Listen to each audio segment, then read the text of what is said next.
লইন শাকারতুম লাযিদান্নাকুম ওয়া লাইন কাফারতুম ইন্না আযাবি লাশাদীদ। ওয়াইন শাকারতুম লাযিদান্নাকুম ওয়া লাইন কাফারতুম ইন্না আযাবি লাশাদীদ। শুকর করতে হবে জীবনের, শুকর করতে হবে বরাবর, শুকর করতে হবে মাননীয় প্রধানমন্ত্রী।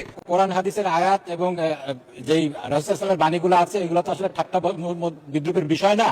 এটা নিয়ে যদি ঠাট্টা বিদ্রুপ করা হয় তাহলে আসলে খুবই দুঃখজনক। কোরআন হাদিসের ভুল ব্যাখ্যা বাংলাদেশ একটি মুসলিম প্রধান দেশ, এই দেশে কখনোই গ্রহণযোগ্য হবে না। একজন সংসদ সদস্য এই আয়াতের উল্লেখ করেছে পার্লামেন্ট, তারপর তিনি এটার ব্যাখ্যা টেনে এনেছেন সরকারি দল আর বিরোধী দলের দিক। আফসোস, ইসলাম সম্পর্কে এদের জ্ঞানের দৈন্যতা দেখলে আমরা চিন্তায় পড়ে যাই যে হাসবো না কান্না করবো। কোরআন শরীফের আয়াতের তর্জমাটাও জানা নাই। অপব্যাখ্যা তো শুধু অপরাধ না, মারাত্মক অপরাধ, ঠিক কিনা? আল্লাহ বলেছেন লা ইন শাকারতুম লা আযীদান্নাকুম, যে তোমরা আমার নিয়ামতের শুকরিয়া আদায় করো। এখানে বাজেটের কথা আসে কোত্থেকে? আল্লাহ শুকরিয়া আদায় করতে বলছেন। আল্লাহ এই আয়াতের অপব্যাখ্যা করে সে পার্লামেন্ট মেম্বার ব্যাখ্যা করতেছেন বাজেটের পক্ষে থাকা দরকার, তাহলে শুকরিয়া আদায় হবে। বিপক্ষে গেলে না শুকরিয়া হবে। নাউযুবিল্লাহ। আল্লাহর পবিত্র সত্তার কসম, বাংলাদেশে যদি শরিয়া রাষ্ট্র থাকতো, এই অপব্যাখ্যার কারণে সেই সংসদ সদস্যের কমসে কম 10টা দৌড়া মারা ওয়াজিব হতো। কোরআন শরীফ থেকে কথা বলা কি সহজ কথা নাকি?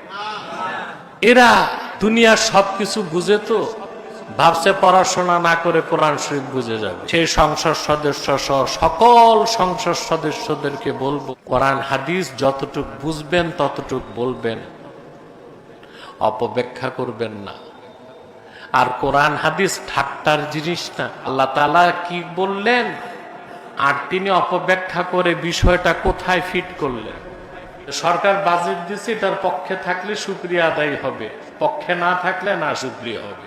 শুধু অপব্যাখ্যা না, কোরআন শরীফের আয়াত নিয়ে মশকরা।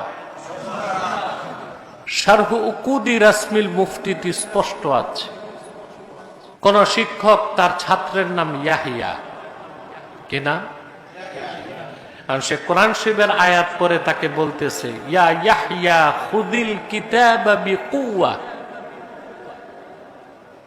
হে ইয়াহিয়া তুমি কিতাবটা শক্ত করে ধরো। আল্লাহ তো বলছেন পয়গম্বর ইয়াহিয়ার কথা, কিন্তু সে যদি তার ছাত্রকে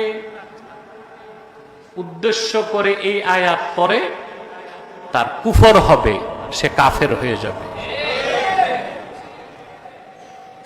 কারণ কোরআন শরীফের আয়াত নিয়ে মশকরা চলবে না, তামাশা চলবে না, অপব্যাখ্যাও চলবে না। চলবে? রাসূলুল্লাহ সাল্লাল্লাহু আলাইহি সাল্লামের হাদিস, মান তাকাল্লামা ফিল কুরআনি বিগাইরি ইলমিন ফালইয়াতাবাওয়া মাকআদাহু মিনান নার। যথোপযুক্ত ইলম ছাড়া যে ব্যক্তি আল্লাহর কোরআনের ক্ষেত্রে বক্তব্য দিল, সেজন্য তার জায়গা জাহান্নামে নির্ধারণ করে নেয়।